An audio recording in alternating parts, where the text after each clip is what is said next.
Welcome back everyone to the next weekly roundup where I talk about everything, the games that we've played, what's gone on. There's going to be a lot of talk about the UK Games Expo this week, any Kickstarters that have my attention. So there's a lot to cover today. Obviously feel free to jump to the sections that you like. Well, let's get straight into it with what games I've played over the last week. So first up we have The Legends of Andor. I've had this game in my collection for some time now. We've played the first scenario a couple ago, was spaced out over a year or so. But this time we sat down and played one of the later scenarios, one of the more difficult scenarios with a lot more going on. And the setup was really tough right at the start. It was brutal to us where you would draw these tiles, it would tell you how to lay out the monsters on the board, and we got a lot of ogres.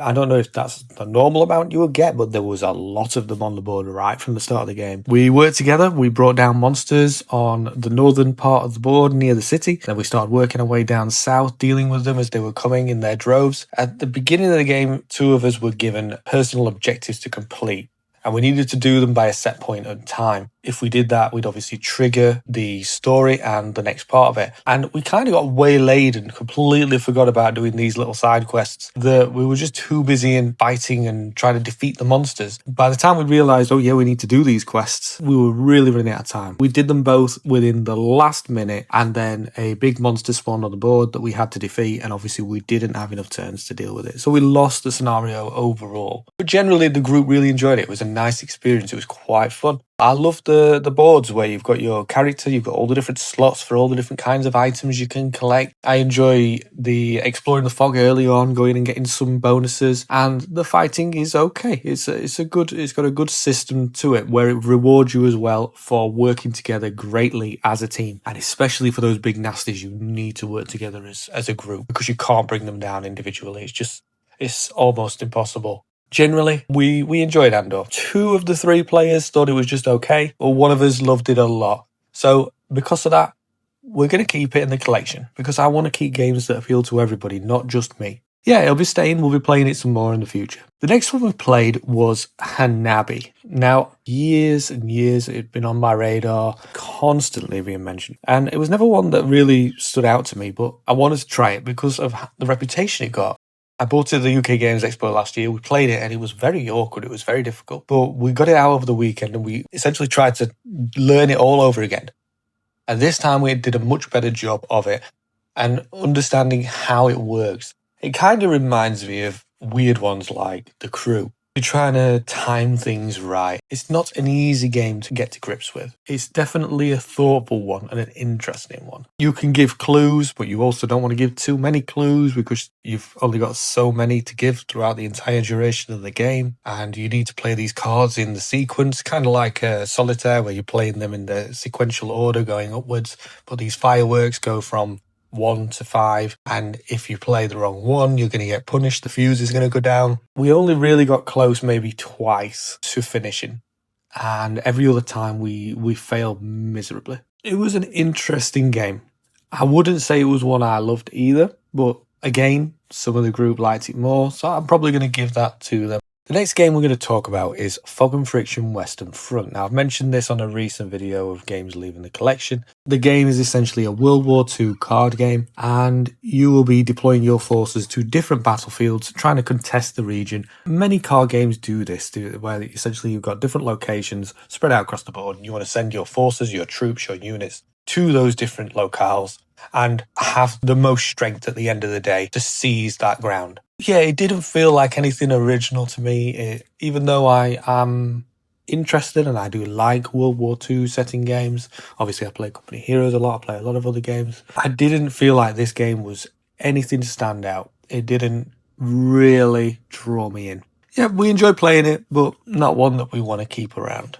The next one we got out was Centurion, which was a purchase last year, and it's just a strategy abstract game where you're moving your troops around the board in an effort to secure, capture, and eliminate the enemy's Centurion, their leader. And it's obviously set in the ancient Rome. You'll have things like your legionaries, your onagers, your catapults, so you'll have different units which have different abilities. And these tiles, they're really, really cool. I like these tiles a lot. They're very nicely produced. Essentially, when you use a unit, you will flip the tile over to the other side, and the stats and the ways in which they act on the board and manipulate spaces around them, whether they seize units, eliminate units, or move. They change on both sides. So once you activate one side, you flip it, and then the next time you want to use that unit, it might not do the same thing. It might do something slightly different. So for example, the Onaga, that's a good example, prime one. One side is about it moving into position. You move sideways or backwards. And then the other side is about attacking, firing.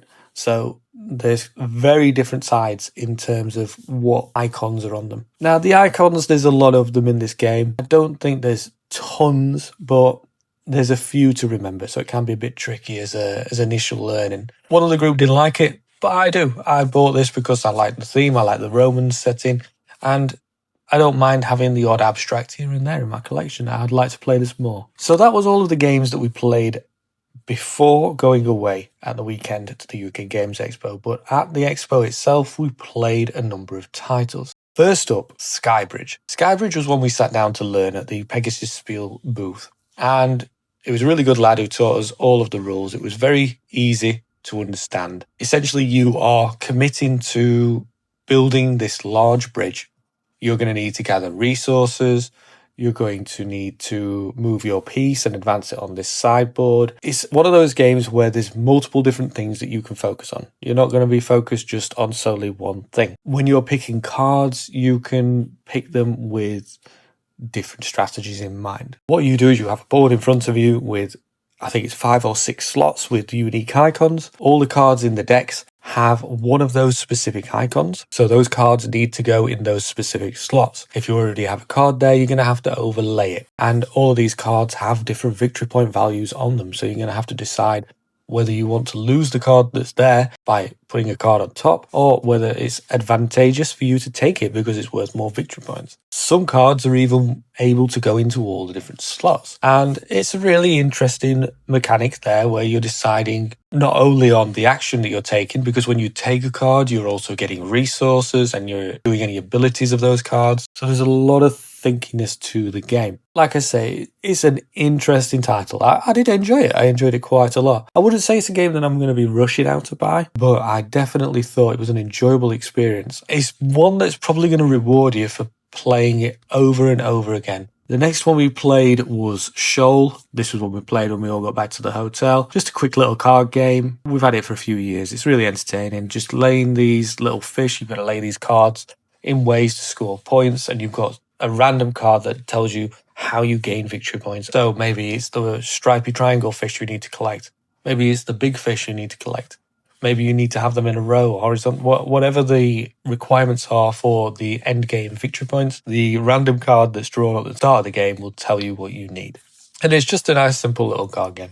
Battle of Hoth. We managed to play a game of this at the hotel as well. We already own it. We played it before. We're huge fans of it. From my understanding, this is the next evolution of the Memoir 44 game. I should really have got it years ago because this game would have been brilliant for us, but it's unlikely we're going to get Memoir 44 because it's the same game you're getting. It's very accessible, a very good little strategy war game that people can play. You're just moving your troops and battling the opponent for different objectives. Really, really good. But this was our second set, so now we have 2 sets of it, so we can play the huge scenario, the Battle for Hoth, the massive scenario. I'm looking forward to having a big skirmish game of that in the near future. I believe it won an award as well. I think loads of people voted for it. I'm hoping that they take this further. I'm hoping that they retain the Star Wars license. I'm hoping that they do some more stuff from the original 3 movies and from the Clone Wars eras as well. Give me Battle of Geonosis. Give me Battle for Camino. Battle for Endor. You know, there's a whole variety of stuff that you can use this system on. And you could even use this system and have space fleets as well. So you could even do the Battle for Endor in space, and you could have a load of little ships. It's not going to be a very difficult way to adapt the game. I think they've got great scope with this if they want to expand it further. I do feel like if it's just going to be a Battle of Hoth forever, it might get a bit boring and stale, looking at a snowy landscape all the time. So I think a bit of variety is definitely needed on this game. Yeah, I enjoy this game a lot, and I'm looking forward to playing more of it and seeing more of what they do next for it, if there is anything in the works. The next one that we played was Rove Anchor Point, and I believe we were taught by the designer himself, and it was an enjoyable game, an enjoyable experience, where it is like a dungeon crawler. You are fighting different monsters, you are moving around, engaging them, but you are using different different abilities in the form of tiles related to your character and different cards, and you'll be flipping those cards over and activating them at different times. It's really well designed, really well thought out. There's no deck of cards. You won't be drawing more and more cards. These cards, I believe, are specific to your character. Essentially, yeah, you're going to be timing your attacks, timing your abilities, healing, jumping, moving, putting down markers on the board, and essentially you're going to work together to defeat the nasty monsters on the board. Really cool. Really enjoyed it. After every attack, you roll a special dice, an element dice, and that will tell you whether the elements favor you and they give you a bonus to your attack, or maybe even a negative. I did like that randomness. It can be a bit harsh because if you roll badly all the time, then it's a bit unfair, but anytime you include dice, you've always got that aspect. But I did enjoy it because we did get a few lucky blows when we were attacking the different creatures. You also get to add elements to your pool by rolling these square element dice, and you can spend them to do special abilities on the cards and things. I think there was a good emphasis on working together cooperatively as a team, taking on these monsters on the map and planning your strategies around not only what you're doing, but what your teammates are doing. Maybe they do a lot of damage to the enemy monster and you want to get in there and finish it off. It might be better for you to do that and prevent that monster from attacking you in the monster phase. So there's a great deal of strategy and being able to have flexible turns where anybody can jump in and out. Not to mention that also being able to fire through hexes where your allies are is a huge bonus, because you see that kind of stuff in the movies all the time where they dodge out the way, they know what their colleagues, their companions are up to, and they're able to swiftly allow their allies to hit the enemy targets. Whereas when you're playing a game, line of sight becomes a big issue, but in this game, obviously, you can fire through your allies' squares with ease, which is quite a nice, refreshing take. I know a few games do this, but it's something to highlight. But yeah, generally, it was a nice experience. This was a prototype, I believe. I believe this will be coming to crowdfunding soon. And yeah, it was enjoyable. Obviously, it was the prototype version. I only played one level, so I can't give you a full review or anything, but it was a nice experience. Another game we played, which my family picked up, was Flip 7. Now, I've heard of Flip 7 a million times, but I didn't know what it was. We started playing it, and this game is brutal. It is entirely luck dependent, in my opinion. Yes, you can have a bit of an idea what numbers might not come out, depending on how many have come out already during the round, during the game itself. You are literally just saying flip the card, or just give me the points that I've got, because there's no way for you to know what's coming up. It was enjoyable. It was silly. The first game we played of this, I was out every single time a card was drawn. My first card was there, and then the next card was an exact same number. It was ridiculous how many times that happened. It's a silly game, a little party game, and I enjoyed it. I'd probably play it again. It's not one that I've been recommended to people, though, because there's a lot of luck. You don't really get to mitigate a lot of it. Right, guys, so on to the channel update. Last week, I put a lot of effort into getting as many videos done as I could so that I could put them up, ready to post while I was away for the trip. I did manage to get 3 videos done. The first of which was a discussion about solo modes in games and if I think they're a good thing. Now, what do I mean by this? It is typically where they make a game with a set player count, maybe it's 5 or 6, and then what they do is they add an additional mode where it can be played by a single person. And I was talking about if I think these are good things. The next one I managed to post was games leaving my collection, and this was basically a whole list of other games that are leaving the collection that I'm going to try and get rid of and try and remove so that I can make space in my games room. I need to filter out the titles that just aren't worth playing so we can get the good ones to the table over and over again. And that's really my aim at the moment. I want to play the games that I like, the games that we enjoy more. So the third video I did was brain bloat and learning too many games. So I'm going to be straight up with you guys. I'm encountering this problem a lot in recent years where I've learned so many games over the years, a ridiculous number, that sometimes it's nice to have an easy game to learn. One that has just a couple of pages of rules, maybe 1 page, especially in terms of the large, huge rule books with tons to read, small text. They can sometimes be too much to absorb. So I am encountering this issue where my brain is pretty full. I don't need to learn a new game every single week. And it was just a general chit chat about it. It's not a very serious topic. It's just discussing, people have different thresholds. Some people will be affected by this issue very early on, in contrast to where I'm at now, where I've known hundreds and hundreds of games. Some people might only be able to learn 2 or 3 before it starts to become an issue, especially if they hit something larger with a a lot more rules and keywords and things within it to learn. So this is just obviously a little topic, but I thought it was an interesting one. And that should be everything in terms of the videos that I uploaded. The channel has been growing steadily. I've been getting followers. I've been getting a lot of support. You've been obviously liking videos, commenting, and I've even had people hyping the videos. I appreciate all of you so much for doing that. Onto the painting and other activities, which is usually a variety of stuff, whether I'm organising miniatures, sorting cards out, etc, etc. I've just not had time to do any of it. All of my focus has been preparing for the UK Games Expo and obviously that trip. The only little tidbits that I did manage to do was a few things around the Rome Total War project in the background. Onto the Kickstarter front. So I did manage to put my money where my mouth was. At the very end of the campaign for Hitman, I pledged, in this instance, for the very basic pledge. I just want the core game and the Kickstarter extras. Nothing more. I, over the years, have learned my lessons. I really need to just dive in at the cheapest entry points for a lot of these games and see if it is even something that I'm interested in the first place. I don't or rarely ever consider all-in pledges. It's just something that I don't do anymore. Yeah, I'm looking forward to getting that. The Hitman campaign impressed me. It looked interesting. It's a competitive game where you'll be fighting to eliminate the target, competing against everybody else at the table as you're choosing your method of approach to eliminate them, and you're trying to race against them to do so. I am a fan of the video game series, so obviously I'm looking forward to playing a Hitman board game. I've not really been looking at anything else. There will be more to discuss next week because I did see a couple of games which will be coming up in the near future for crowdfunding.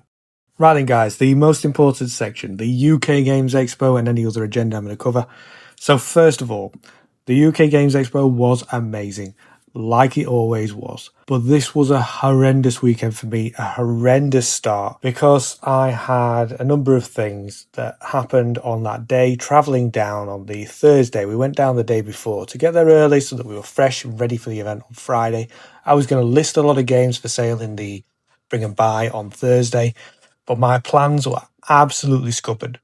Along the way down the motorway, my car hit a dip in the road where they're doing all of the HS2 stuff, very close to the NEC. That in turn caused damage to my car. I lost power, and before you knew it, I was losing speed rapidly. I had to pull over and I had to wait for assistance. Originally, I was contacted the RAC, but there was a local recovery that picked us up very quickly.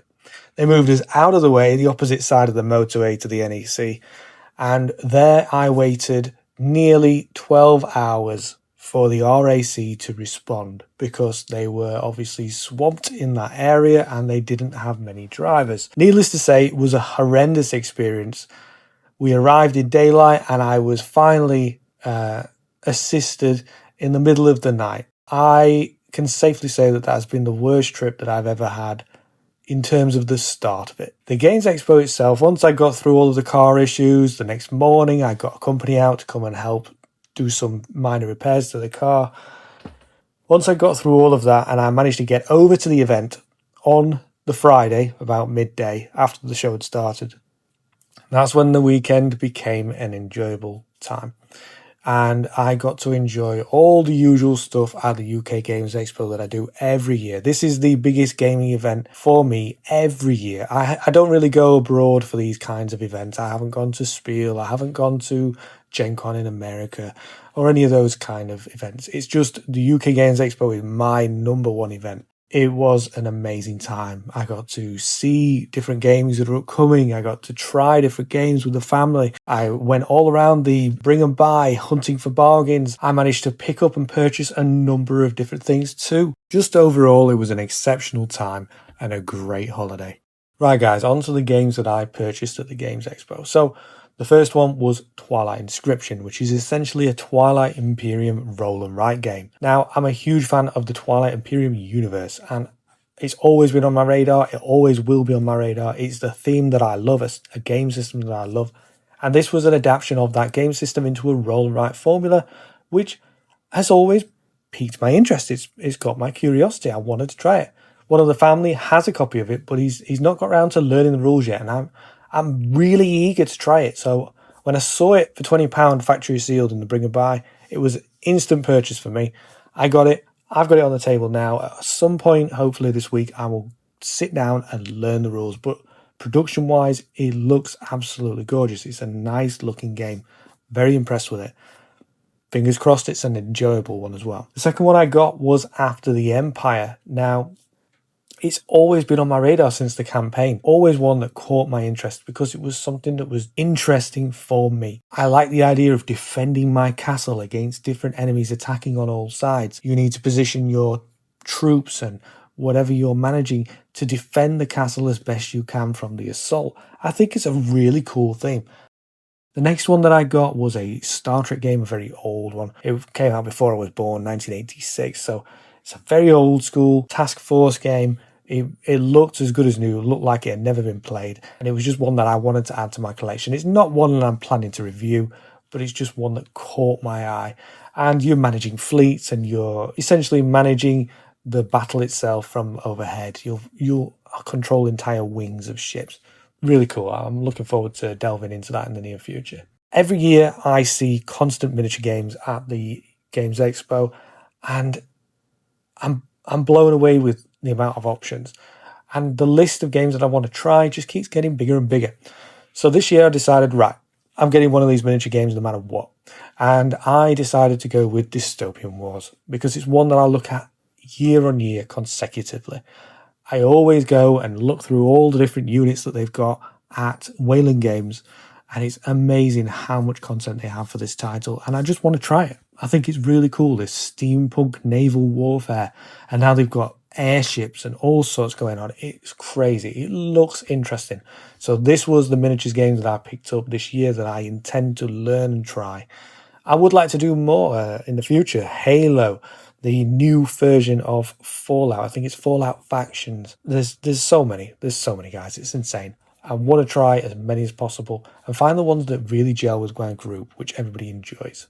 And that's it in terms of purchases. Everything else I got was either an expansion to something or a little accessory. So I got some metal coins cheap. I got expansions for Company of Heroes, Hiroshima Hex. I did really well. I only got 4 new games.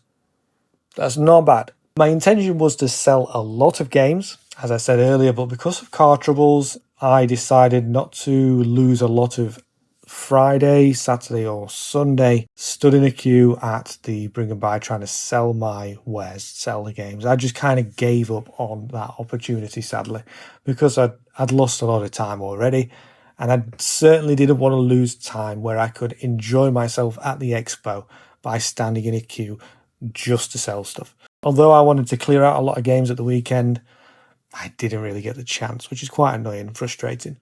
So yeah, I've managed to keep the balance pretty good. I've bought 4 new games, not managed to sell many, but I will probably take a few to the charity shops that aren't worth as much and see what I can do about selling the rest in the future. But overall, yeah, it was a horrendous start to the weekend. But once I got past that first hurdle, the rest of the event was amazing. We played so many different games and saw so many different games. It was just brilliant. It always is. I'm a huge fan of the UK Games Expo and what they do. I think it's a great event to go to if you're in the UK.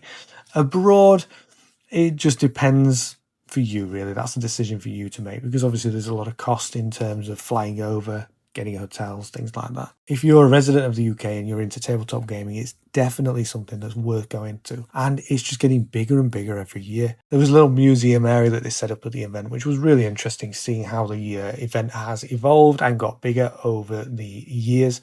And yeah, there was a lot to see, a lot to see, a lot to do, a lot to buy, and a lot to tempt, and a lot to play. Just overall, a great weekend, and I really, really enjoyed it. Any other agenda that needs mentioning?